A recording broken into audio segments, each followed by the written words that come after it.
Bonjour à tous. Je vais déjà commencer par introduire cette vidéo que j'ai intitulée New Age, Great Reset et Nouvel Ordre Mondial, en parlant de philosophie, euh, pour bien préciser que en tant qu'être humain, nous sommes structurés par une éducation, par une culture, par une forme de subjectivité qui est héritée de notre vécu, de comment nos parents, les enseignants, voilà, nous ont transmis des notions étant jeunes. Alors je sais plus quel philosophe avait parlé de ça, je sais plus si c'était Spinoza ou un autre, qu'importe. Lui il expliquait qu'au regard de ces formes de formatage conditionnement qu'on hérite enfant, il est nécessaire à un moment, à l'âge adulte, de tout remettre en question. C'est-à-dire de sortir de ces formes de subjectivité pour revenir dans une objectivité qui va nous permettre d'être des êtres libres.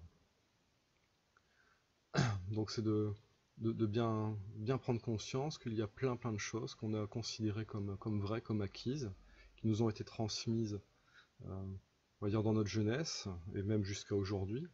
Certaines choses sont exactes, certaines choses, euh, on croit qu'elles sont exactes, et d'autres choses, elles sont fausses. Dans le on croit qu'elles sont exactes, certains ont transmis les informations pensant de bonne foi que c'était juste. Euh, mais ça ne l'est pas forcément. Et après, il y a des mensonges qui sont clairs, qui sont éhontés. Donc ça, c'est en lien avec l'ingénierie sociale. Donc là, c'est de vous renseigner sur un homme qui s'appelait Édouard Bernays, qui est le père de la propagande moderne. Édouard Bernays, c'est Joseph Goebbels, donc celui qui était responsable de la propagande du nazisme, qui s'est inspiré de ses travaux. Et Édouard Bernays, il a écrit un livre, donc ça c'était il y a un siècle, il expliquait que ben voilà, c'était important de manipuler la population en démocratie pour que la démocratie fonctionne bien. Donc pour lui, il a fait un bouquin et notre société elle fonctionne comme ça. La démocratie, c'est la propagande, c'est manipuler les populations pour, pour avoir le consentement de la population pour faire certaines choses. Donc là voilà, déjà rien que ça, c'est un pan qui est extraordinaire. Et là, on ne parle que du siècle qui vient de passer, parce que ces aspects de propagande, ça fait, voilà. Euh, au niveau des aspects de pouvoir sur Terre, ça a toujours été présent. Donc ici, c'est vraiment cette notion de philosophie, de comprendre qu'on est dans une subjectivité et que l'on doit se diriger vers une forme d'objectivité. Alors après, il y a aussi quelques citations que j'aime beaucoup. Bon, pour faire la transition, je vais citer Alexis de Tocqueville. Donc ça, c'était au moment du questionnement, dire voilà, est-ce qu'on introduit le suffrage universel en démocratie? Et lui, il avait déclaré, je ne crains pas le suffrage universel, les gens voteront comme on leur dira.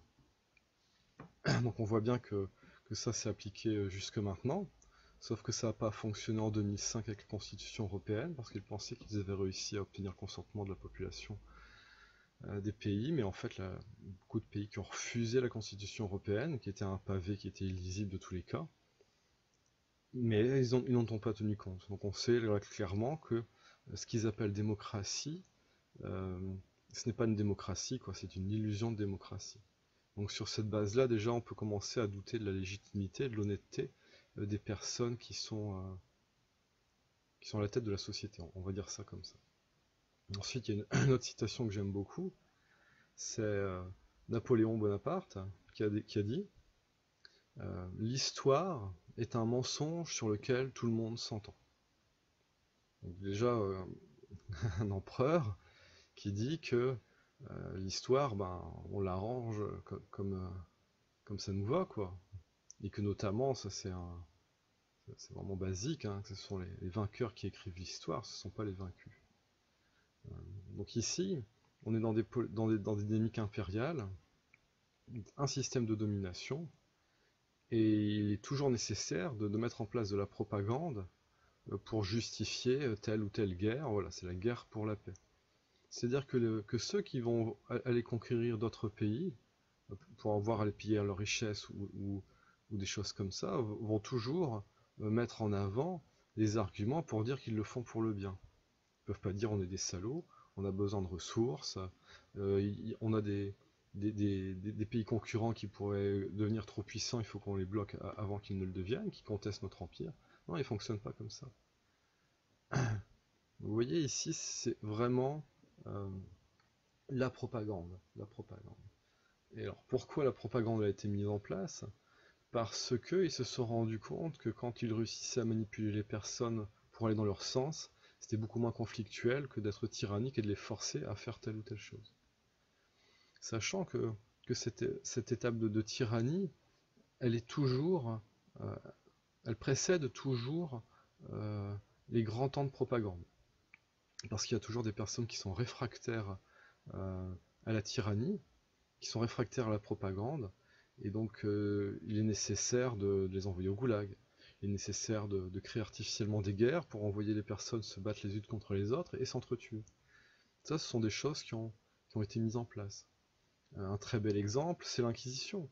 C'est qu'à une époque, ils ont décidé de changer les systèmes de croyances et de culture sur certaines zones de la planète. Ils ont envoyé des évangélistes, et en fait, c'était du formatage, du matraquage, quitte à utiliser de moyens de torture pour faire avouer certaines choses aux personnes. Vous voyez, donc on était dans des choses qui sont complètement horribles, complètement horribles. Mais ces aspects-là ont existé, ils ont presque, si je puis dire, presque tout le temps existé. Quand on voit qu'il y a certaines civilisations, certaines cultures qui sont dérangeantes, on tâche de détruire ces choses-là. On a vu ce qui s'est passé en Irak. En Irak, voilà. La civilisation sumérienne, voilà, ils ont détruit les temples, les statues. Voilà. C'est détruire, c'est faire table rase.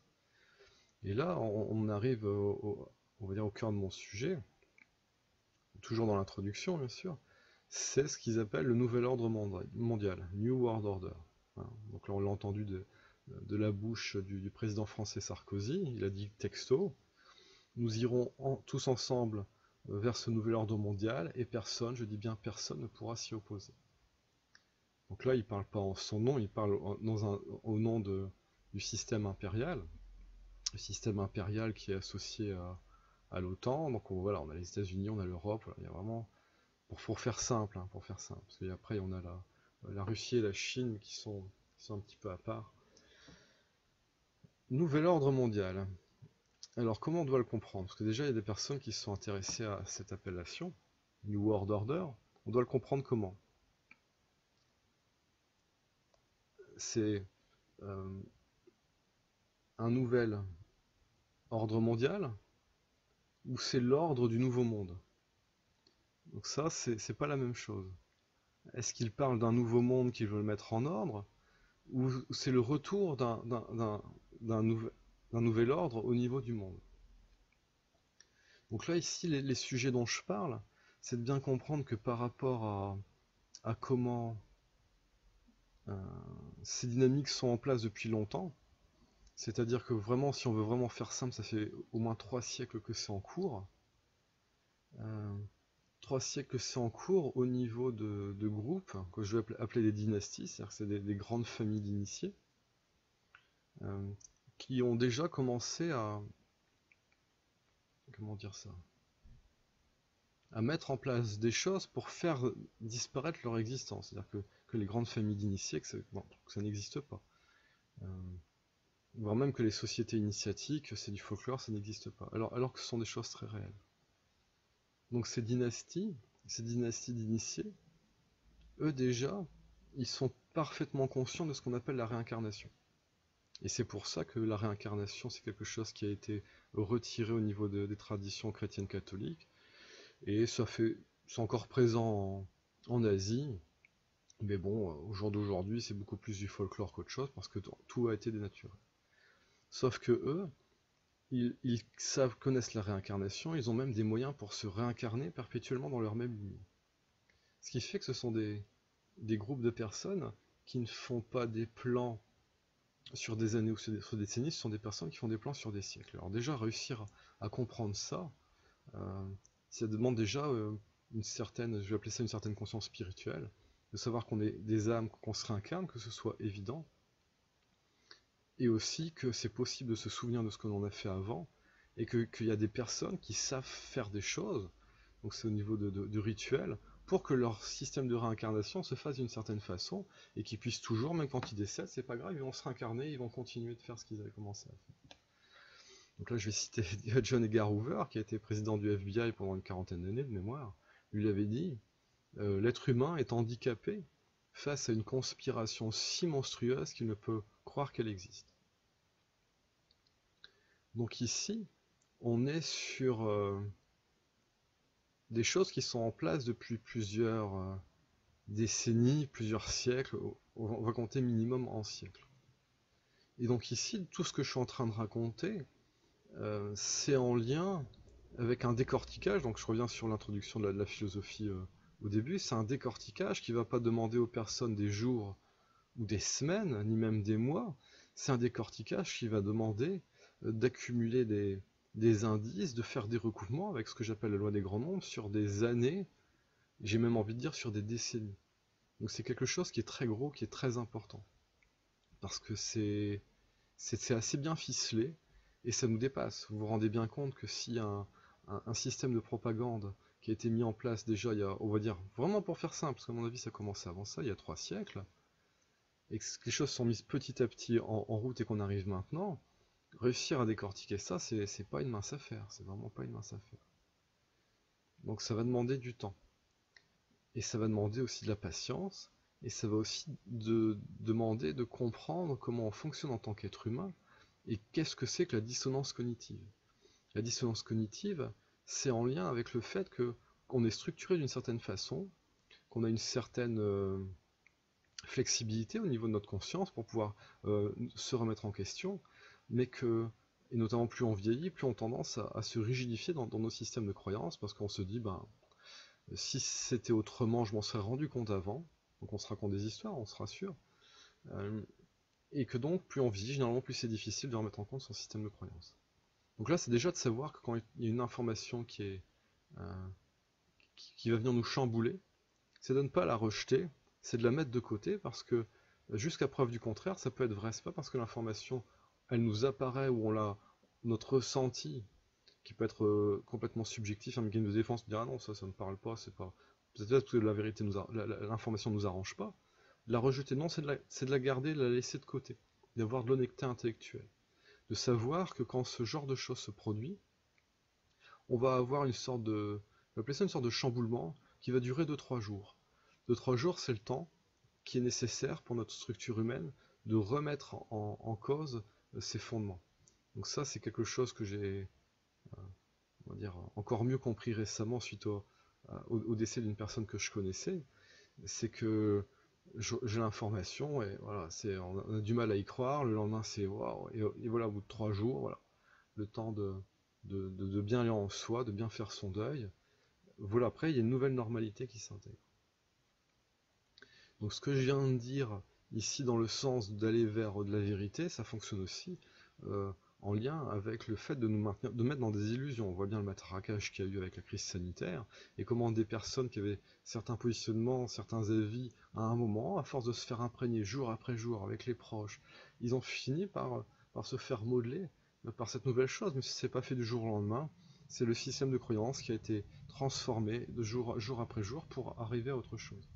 Et donc c'est de comprendre que ça se fait déjà depuis plusieurs décennies, plusieurs siècles, et que ça s'est transmis de génération en génération, et qu'on en est au jour d'aujourd'hui à un point, notamment grâce à tout ce que permet Internet, d'avoir une mise en commun des individus, des chercheurs de vérité, et d'avoir des informations d'archéologie, d'histoire, qui donnent ou des photos, notamment par Google Earth, on voit des photos de la Terre, on se dit, ah, tiens, il y a ça, il y a ça, il y a ça, c'est comme c'est étrange, pourquoi on m'a pas parlé de ça?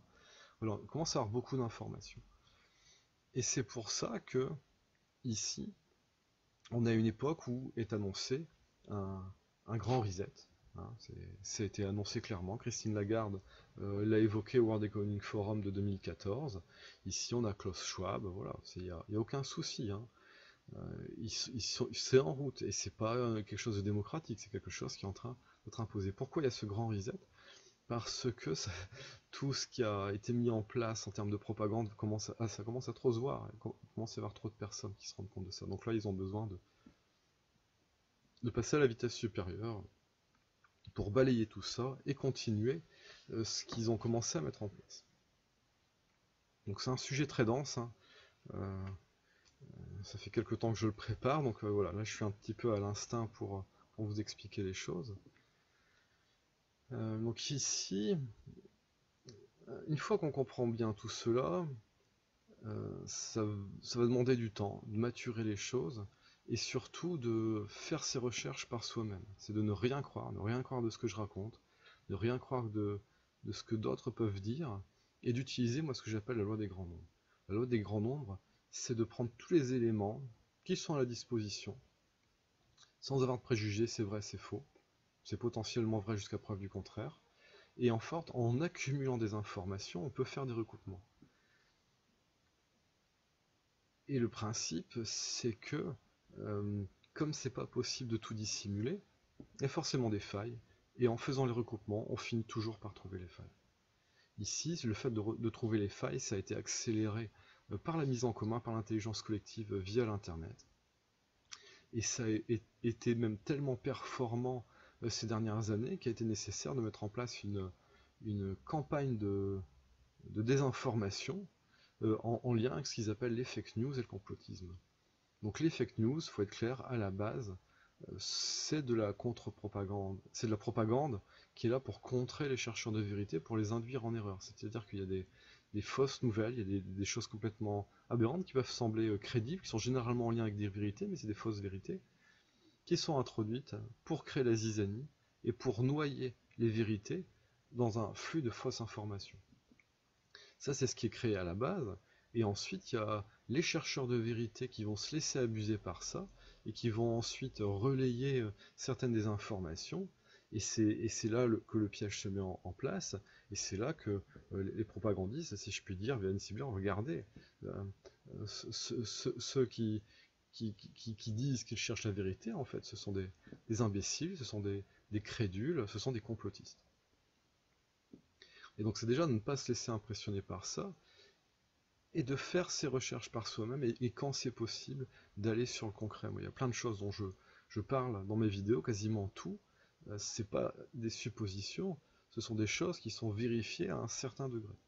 Quand je parle de réincarnation, euh, j'ai des souvenirs d'incarnation antérieure, je suis allé sur des lieux en France où je me souvenais avoir vécu, voilà, et on discute avec le guide, on pose des questions, et on voit que y a des choses qui ont été modifiées, mais que dans la version initiale, ça correspondait à ce que je me souvenais. Donc déjà, j'ai envie de dire, là, il y a un bon point de départ. Mais c'est pas que pour moi, il y a aussi pour d'autres personnes. Donc déjà, ces choses-là, ok. Et après, on continue. Euh, Quand je parle de famille d'initiés, je sais aussi de quoi je parle, parce que j'ai fréquenté des initiés, je sais comment ça fonctionne. Voilà, donc c'est pas des choses que j'ai lues, c'est des choses concrètes. Et donc il y a certains éléments, selon là où on en est et les personnes qu'on connaît, on peut les vérifier. Donc c'est d'y aller, et si on n'arrive pas à accéder à certaines informations au bout de quelques mois, de quelques années, c'est peut-être au bout de quelques décennies qu'on les aura, mais on finira toujours par les avoir. Donc c'est vraiment du pragmatisme. Et c'est aussi apprendre à discerner quels sont les sujets où on aura concrètement euh, peut-être jamais de réponse. Et donc ça, c'est de les éliminer pour essayer d'aller vers des éléments qui sont beaucoup plus tangibles. Alors, ceci étant dit, c'est de bien comprendre que ce qu'a décrit Aldous Huxley dans le meilleur des mondes, à un niveau, on y est déjà. C'est-à-dire qu'il y a des événements qui se sont produits, on va dire, dans les siècles passés, où il y avait, si je puis dire, un ancien monde, qui était sous certains aspects assez idyllique, c'était assez chouette, c'était le plus beau de ce qu'on peut retrouver au niveau de ce qu'ils appellent le Moyen-Âge. Donc tous ces systèmes de châteaux, voilà, avec certaines valeurs, la chevalerie, voilà. Il y a vraiment quelque chose de vertueux, et que ces choses-là, elles ont été cassées, en prétextant que c'était tyrannique, alors que ça ne l'était pas. Parce que, encore une fois, quand il y a des personnes qui souhaitent prendre le pouvoir sur un système en place qui est plutôt sain, ça va pas aller. Si les gens s'en rendent compte, ils vont avoir un retour de flamme assez important. Donc là, les choses ont été faites pour que ce retour de flamme, il ne l'est pas, et a priori, ils ont réussi à le faire. Donc ici, en fait, il y avait un ordre mondial, il y avait vraiment un ordre mondial, un empire qui était assez sain sur la planète. La façon dont on l'appelle actuellement, c'est ce qu'ils appellent la Grande Tartarie, mais bon, à mon sens, ça, ce n'est que la continuité d'autres choses qui s'appelait l'Atlantide avant, et que c'est beaucoup moins lointain dans le temps que ce que l'on peut en croire. C'est-à-dire qu'il y a des choses, c'est compliqué de faire disparaître l'existence d'un empire mondial, et donc qu'est-ce qui se passe? Eh ben, on va venir modifier les informations historiques, créer des fausses preuves, et reléguer plein de choses au niveau du mythe. Et donc ici, c'était vraiment la technique qui a été utilisée de transformer en mythe des choses qui étaient réelles. Donc il y avait un ordre mondial qui a été cassé, et là ça a été suffisamment cassé pour que vienne le temps pour eux de recréer un nouvel ordre mondial, mais qui ne sera pas un ordre basé sur l'harmonie et le respect, comme c'était a priori le cas à cette époque-là, mais ici basé sur une forme de tyrannie et de totalitarisme en apparence, mais c'est ce que j'expliquerai plus tard, que ça c'est qu'un leurre, parce que le nouvel ordre mondial qu'ils veulent mettre en place, ce sera une continuité des aspects de propagande qui ont été mis en place au niveau des religions, mais ici ils vont euh, terminer avec les religions pour mettre en place, si je puis dire, une sorte de religion universelle mondiale. Voilà, de faire croire que c'est le retour de la religion universelle, le Sanatha Dharma, qui était a priori peut-être cet aspect saint on va dire de l'ancien monde, hein, mais ici c'est quelque chose de perverti qui est en train d'être mis en place, et notamment ce que le New Age, c'est un de leurs outils. Donc à mon sens, donc là les informations que j'ai pu recouper, il y a eu cet empire qui a été défait, quelles en sont les raisons exactes, ça on ne saura peut-être jamais, et que derrière ont été mises en place des religions dont le but était justement de mythifier certaines informations, pour ensuite, au fur et à mesure, décrédibiliser de plus en plus les religions, jusqu'à ce que que ce soit complètement en perdition, que ce qu'on voit avec la religion chrétienne. On voit qu'au niveau de l'islam, c'est quelque chose qui est très en lien avec du conditionnement, c'est pour ça que ça amène à des fanatismes, et que c'est pareil. Euh, le regard que le monde a sur ces religions, voilà, c'est fait pour se détourner de ça. Et donc ici, ce grand reset fait écho à d'autres grands resets avant, parce qu'il y a eu plusieurs étapes. L'Inquisition, ça en était une, hein, c'est un moment où des choses qui ont commencé à bouger. Là, ils ont récupéré tous les ouvrages qui étaient là par rapport à ce qu'il y avait avant. Ils ont tout brûlé, toutes les personnes qui restaient fidèles à l'ancien système. Les personnes étaient tuées ou torturées, on les reconditionnait. C'était vraiment quelque chose d'assez atroce. Et à force d'envoyer soit de massacrer les personnes, ou de les envoyer à la guerre pour qu'elles se massacrent entre elles, au bout d'un moment, ils ont réussi à épurer tout ça. Et ça a fini, voilà, on arrive au monde qu'on connaît actuellement. Mais il ne faut pas se leurrer, hein, toutes les guerres qui ont été mises en place, notamment au niveau des États-Unis depuis 200 ans, toutes ces guerres-là ne sont pas anodines, ce n'est que la continuité du basculement, et si je puis dire, la finalisation de tout ça, c'est la Deuxième Guerre mondiale. Donc ici, nous tous, quasiment, on est nés post-Deuxième Guerre mondiale, et la Deuxième Guerre mondiale, c'était la finalisation de, j'ai presque envie de dire, 150 ans de guerre mondiale pour casser ce qu'il y avait avant et réécrire l'histoire. Alors pourquoi je raconte tout ça? Parce qu'il y a des chercheurs qui ont trouvé des choses, et quand après on connaît les clés de compréhension, on, on voit de plus en plus facilement que tout est sous nos yeux, mais que des stratégies ont été mises en place pour détourner notre attention de ce qui est pour le moins évident, pour pervertir tout ça et nous mettre déjà dans ce meilleur des mondes, quoi. Mais ce qu'avait décrit Aldous Huxley, c'est l'étape suivante. Donc si vous voulez une petite idée de ce à quoi ça pourrait ressembler, c'est de regarder un film qui s'appelle The Giver, euh, et qui est une adaptation du meilleur du monde. Donc The Giver, give de donner, hein, The Giver. Euh, voilà, ça donne une très très bonne idée de ce vers quoi on se dirige.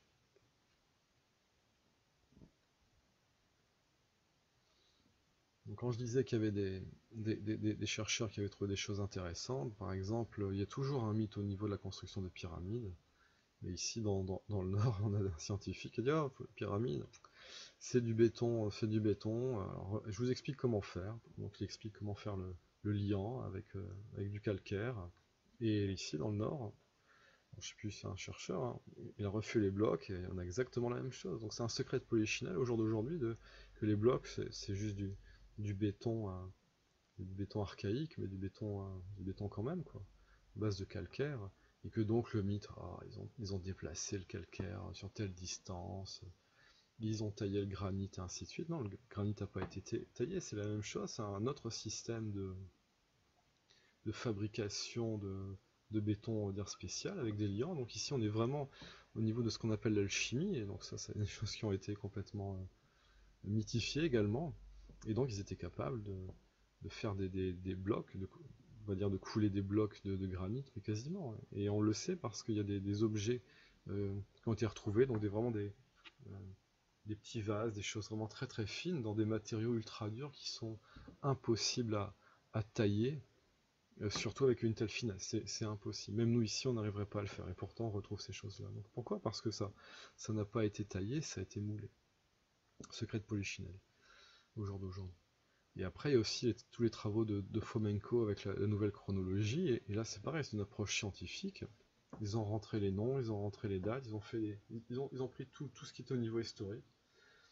Et grâce à un ordinateur, ils se sont rendus compte qu'il y avait plein de copier-coller.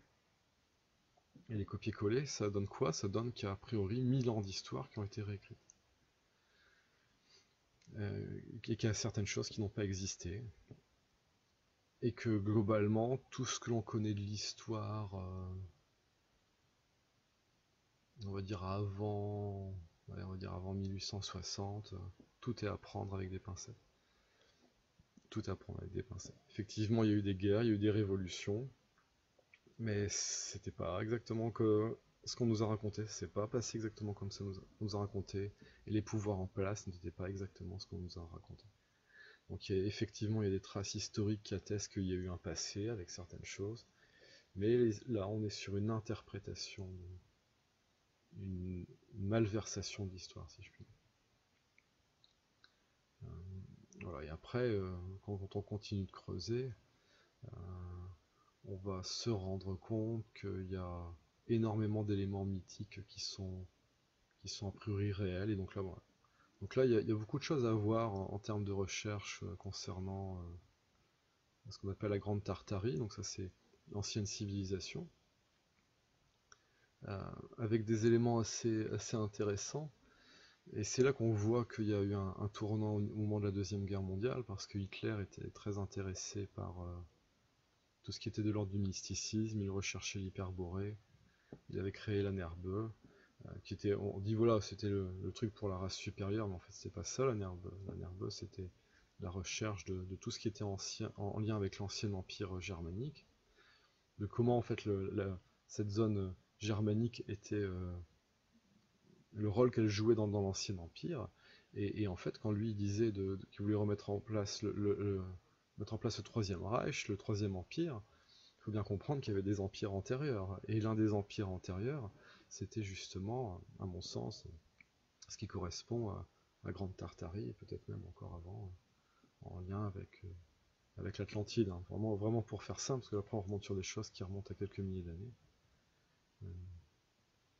Et que notamment, ce qui a été mis en évidence par d'autres chercheurs, c'est que tous les symboles qu'on va qualifier de religieux, en réalité, n'ont rien à voir avec la religion. Ce sont des symboles qui sont notamment en lien avec des aspects énergétiques. C'est-à-dire que si on prend par exemple une cathédrale, c'est un outil qui est fait pour capter un type d'énergie qu'on va qualifier d'éther, et qu'il y a certaines antennes, et qu'il y a des antennes en forme de croix, des antennes en forme de croissant, et ainsi de suite. Et que comme c'était... ils ont détruit énormément de ces bâtiments, parce qu'il y en avait quasiment partout avant. Ils en ont gardé quelques-unes parce que ça leur servait pour l'histoire qu'ils avaient à raconter avec les châteaux anciens, voilà, donc ils en ont gardé quelques-uns. Notamment, ils s'en sont gardés quelques-uns. Et avec ce qu'on appelle la croix gammée, c'est la même chose. C'est juste un symbole au niveau de l'énergie. Et en fait, toutes ces choses-là ont été perverties. Toutes ces choses-là ont été perverties. Tous ces symboles ont été pervertis. Voilà, donc ça c'est des recherches qu'on peut faire. Euh, et c'est vrai que là je vais parler notamment d'une mémoire qui m'avait assez surprise. C'est un moment, j'étais en séance avec quelqu'un, et en fait, avec l'habitude, quand on se focalise sur quelque chose, on arrive à savoir à quoi ça correspond. Par exemple, chaque décennie, ici on va dire du siècle qui vient de passer, chaque décennie a une vibration qui correspond à ce qu'elle est. Donc quand j'arrive sur une mémoire et que je sens vibration, ah, vibration années 20, années 30, années 70, voilà. Je sens la vibration, je sais à quoi ça correspond. Et quand on se cale par rapport à ce qu'on appelle Atlantide, il y a une vibration.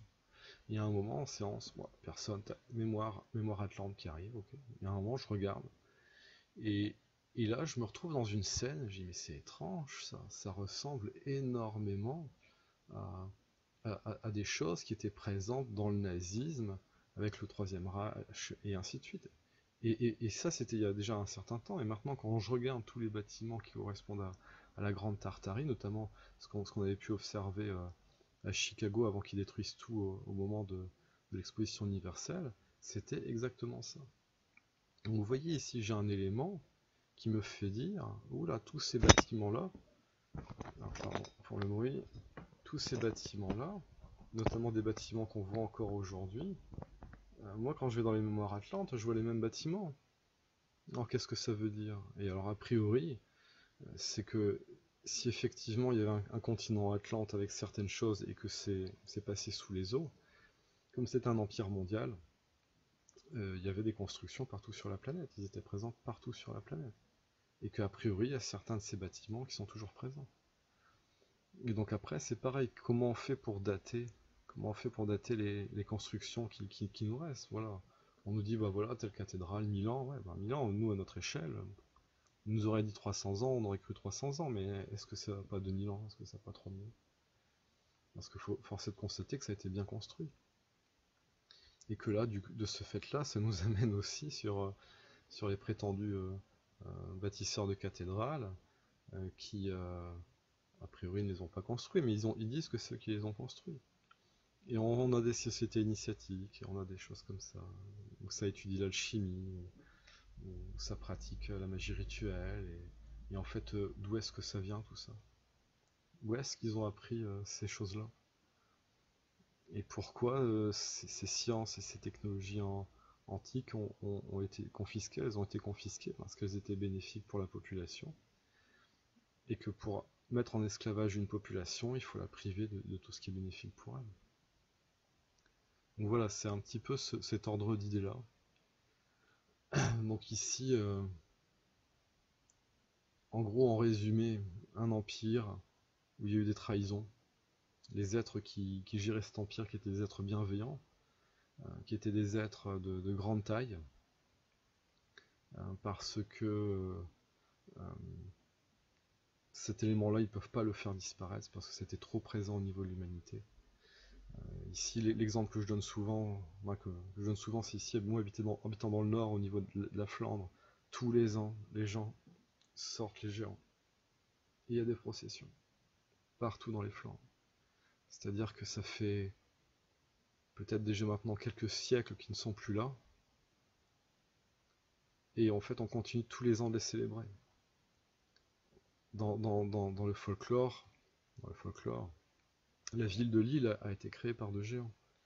On a des textes qui attestent que au XVIIe siècle, il y avait encore des géants. On a des bâtiments avec des portes qui sont colossales. En fait, si on regarde les proportions, on n'a aucune peine à croire que ces constructions-là étaient créées par des êtres beaucoup plus grands, pour des êtres beaucoup plus grands. Et ensuite, il y a eu des justifications pour dire pourquoi c'était grand. Euh, ils ont, les choses ont été faites pour mettre au niveau du mythe des choses qui étaient réelles. Juste là, c'est de faire disparaître ces choses-là. Voilà, donc un empire avec des humains qui étaient beaucoup plus grands. Donc vous voyez les mythes de Gulliver, des choses comme ça. Voilà. Les géants, on trouve ça partout. On prend la Genèse, la Bible. Première chose qui sont notées, en ce temps-là, les géants étaient sur la Terre. Voilà. Donc ça, c'est vraiment un secret de Polichinelle. Si on prend le film Les Dieux d'Égypte, on voit bien que voilà, c'est ce principe-là, et qu'il y a eu des trahisons, et que suite à ces trahisons qui ont été faites par des humains on va dire, qui ont notre taille, cet empire a chu, et que derrière, les religions ont été créées, voire même Fomenko parle de ça, mais j'ai aucune peine à le croire, parce qu'il y a des éléments qui attestent de ça. C'est que les langues, notamment les langues européennes, ont été créées toutes pièces. Vous voyez que les langues se ressemblent beaucoup, mais donc ils ont pris des bases. C'est-à-dire qu'il y avait une langue universelle sur la planète avant. Hein. C'était, on va dire, le tartarien macédonien apparemment, une langue universelle. Et pour pouvoir euh, diviser pour mieux régner, toutes les personnes qui étaient, on va dire, plutôt bien en place dans cet empire, donc ils ont trahi. À mon avis, ils ont dû trahir presque, ça a dû pas dire être simultané, quoi, mais voilà. Au niveau mondial, ça a dû trahir en même temps.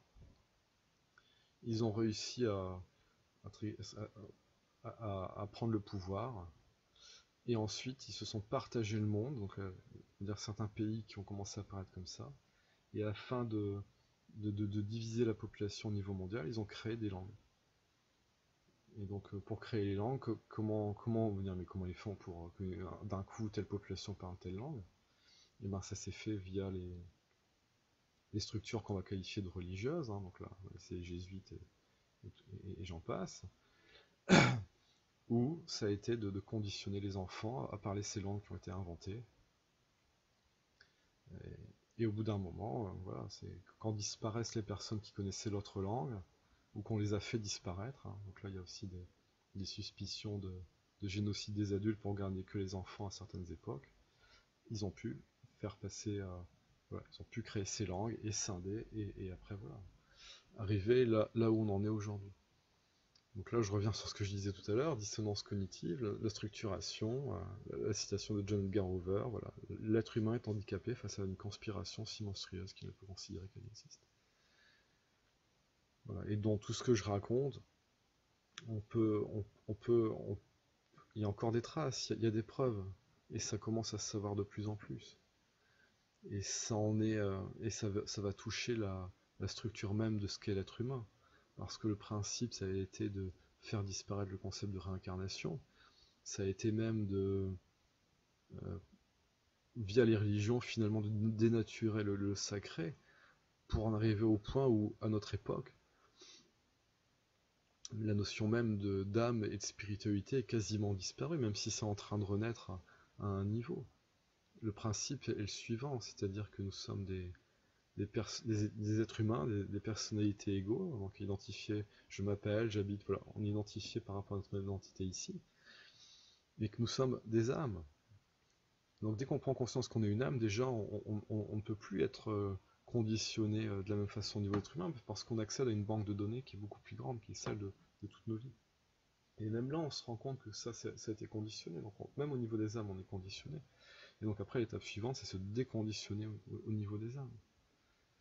Et donc ici, c'est d'arriver à une époque où les êtres humains sont complètement déspiritualisés, qui sont complètement coupés d'eux-mêmes, plongés dans un matérialisme.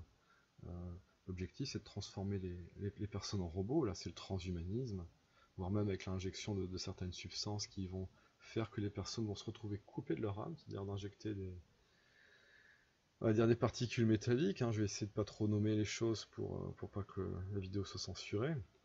Les particules mécaniques à base de carbone qui viennent pirater l'intérieur du corps au niveau électromagnétique et qui font que, avec l'usage de certaines fréquences pulsées via des antennes, euh, les personnes ne soient plus en mesure de se connecter à leur âme. Donc là, on voit qu'il y a vraiment quelque chose d'assez diabolique qui a enclenché.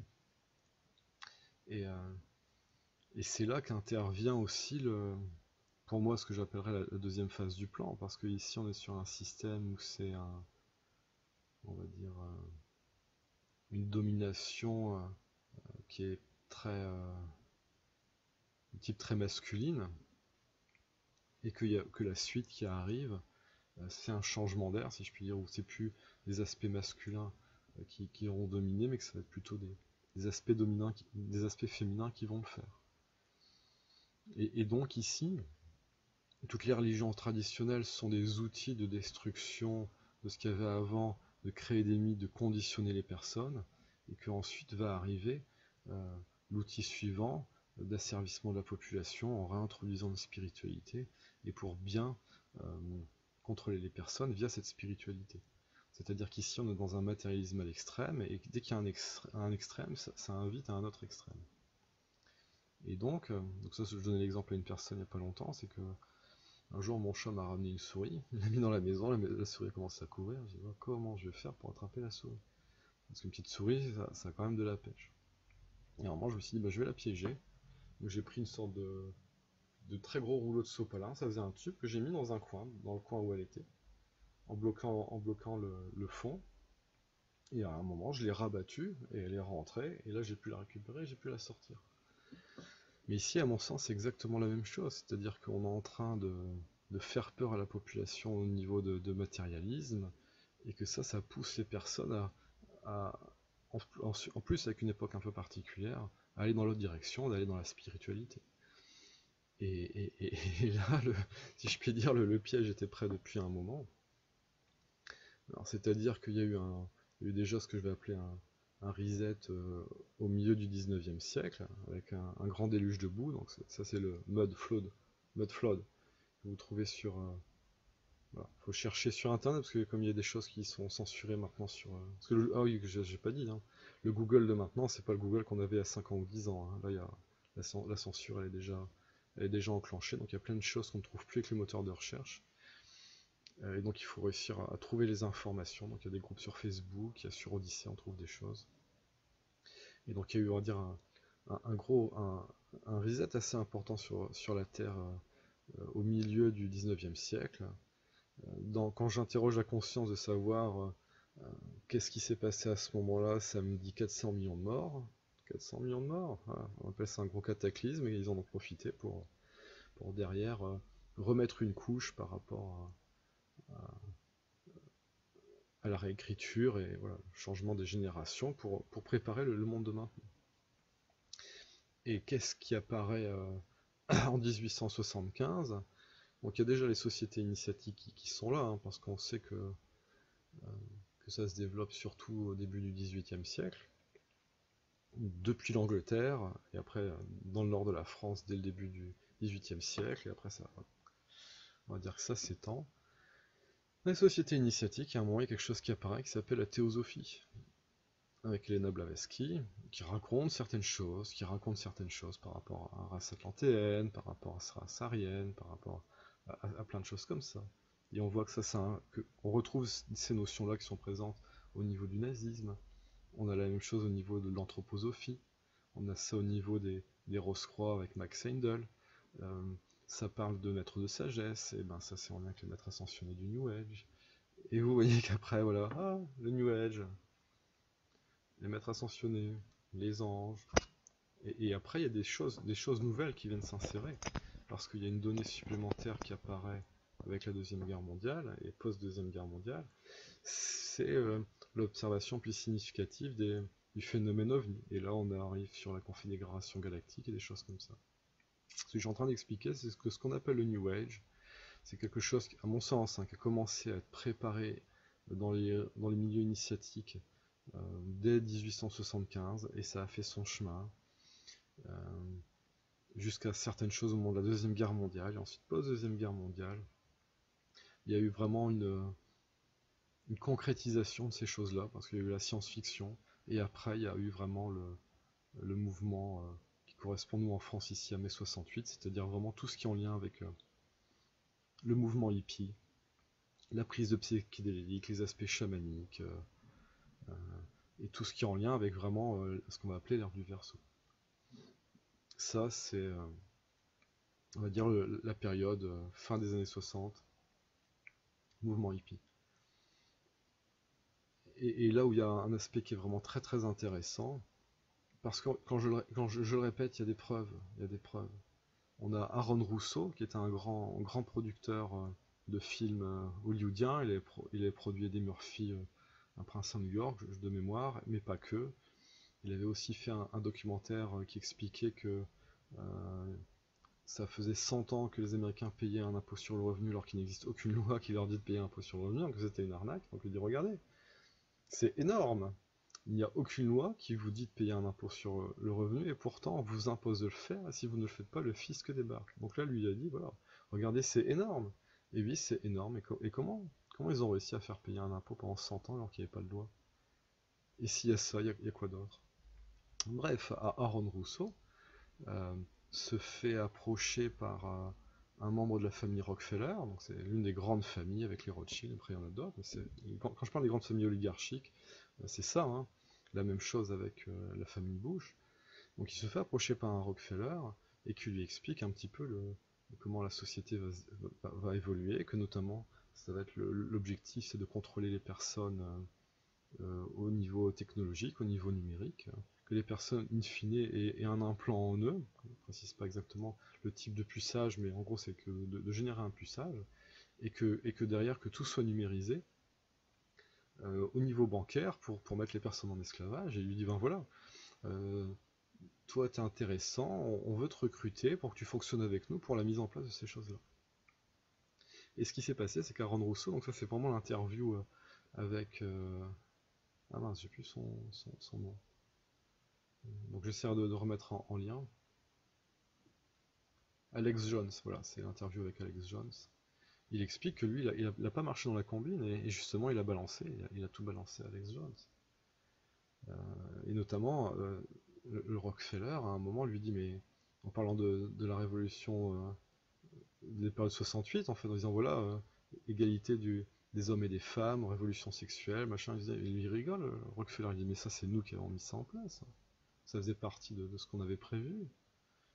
Et notamment, c'était de faire travailler les femmes pour ensuite leur faire payer les impôts. Et l'objectif aussi, c'est que comme les deux parents travaillent, les enfants ils sont livrés à l'école, donc les parents ont de moins en moins d'influence par rapport à l'éducation de leurs enfants, donc c'est beaucoup plus facile de conditionner les enfants. Et là, on pense au meilleur des mondes, où le principe du meilleur des mondes, c'est ça, c'est que la notion de famille a disparu et en fait on conditionne les enfants. Les parents n'ont pas de droit sur leur progéniture, voire même au niveau du meilleur des mondes, ça arrive à un point où en fait les enfants sont créés en cuve. Et là, vous voyez, on est déjà dans cette dynamique-là. Et donc Aaron Rousseau qui explique tout ça, mais les éléments sont là. Les éléments sont là. Fomenko, par rapport à la nouvelle chronologie, voilà, ils sont allés dans des églises et ils se sont rendus compte que un machin datait d'autant et qu'en fait il y avait des peintures qui avaient été refaites sur des murs, voilà, que en fait qu'il y avait eu des maquillages qui ont été faits. Des maquillages qui ont été faits. Et ce genre de choses a tellement commencé à se faire, à être connu il y a quelques années que c'est là qu'a commencé les grandes propagandes par rapport aux fake news et que là on en est maintenant au stade où ça censure l'internet. Mais vous verrez que il y a certains sujets qui sont censurés, qu'au niveau du New Age, non, au contraire, dans le milieu du développement personnel, ça se développe. Euh, si on prend au niveau de la crise sanitaire, des personnes comme, ouais, je peux le nommer, hein, comme Louis Fouché, voilà, il a un discours, c'est un discours qui est New Age en arrière-plan. Toutes les personnes qui sont critiques au niveau de la crise sanitaire, il y en a énormément qui sont du monde de la spiritualité, vous voyez, il y a vraiment quelque chose qui est assez particulier, quoi, qui est vraiment assez particulier. Ce sont des systèmes de manipulation qui sont très très subtils. Et ils sont efficaces parce que ce sont des choses qui sont mises en place de très longue date, ce qui fait que quand nous on arrive dedans, c'est presque impossible de prime abord de se rendre compte qu'on est dans un système d'endoctrinement euh, qui est puissant parce qu'il est subtil et parce qu'il est ancien. C'est la technique du pied dans la porte, c'est-à-dire que pour vraiment mettre en place des choses, il faut les faire petit à petit, petit à petit. Et là où les personnes ne comprennent pas que ça puisse être possible, parce que pour eux, les personnes qui sont ici en place, elles enclenchent des plans ou des projets qui sont sur quelques mois, sur quelques années, comme ce qu'on voit en politique, mais en fait c'est sur des décennies, sur des siècles que les choses sont enclenchées. Donc ici, par rapport au New Age, c'est vraiment le piège euh, de croire que parce qu'on réussit à comprendre certains mensonges, certaines supercheries, euh, on franchit un palier où on va être à même de percevoir tous les mensonges et toutes les supercheries. Donc voilà, je ne vais pas en dire plus pour aujourd'hui. Euh, c'est pas impossible que je refasse un complément à cette vidéo. Là je vais voir, parce qu'a priori j'étais parti pour faire une introduction, que j'ai finalement un peu plus détaillée. Donc là ça va être un petit peu ce que vous allez avoir ici. Et après, pour rentrer dans le détail, c'est un peu plus complexe. Il y a beaucoup de choses qui demandent qu'on peut pas je peux pas produire comme ça en vidéo. Il me faudrait 10 heures. J'ai pas forcément vocation à le faire non plus parce que d'autres ont déjà fait le boulot. On a une époque où tout est disponible. Le tout, c'est d'oser regarder les choses telles qu'elles sont. Et c'est surtout ici au niveau de, si je puis dire, du monde de la spiritualité, d'oser prendre en compte le fait que, jusqu'à preuve du contraire, euh, tout ce qui est véhiculé, il y a des maisons d'édition, hein, il y a vraiment quelque chose de très très développé aux États-Unis. C'était tellement développé que ça s'est répandu dans le monde entier. Posez-vous la question, pourquoi et comment ça a pu se faire, dans quelle mesure ça a été soutenu, dans quelle mesure on nous a fait passer pour des doudingues il y a quelques années, où on ne pouvait pas parler de certaines choses parce que c'était au niveau de la population classique qu'on ne pouvait pas parler de ces choses-là. Mais au niveau des, au niveau des initiés, bon, c'était vraiment un entre-deux entre les profanes et les initiés. Eux, de leur point de vue, le New Age, c'est des gens qui sont des pseudo-initiés, quoi. C'est des, je sais même pas comment ils considèrent la plupart des personnes. On va dire qu'ils vont essayer de recruter les meilleurs, mais voilà, c'est. Et donc ça, c'est quelque chose qui est mis en place sciemment, quoi.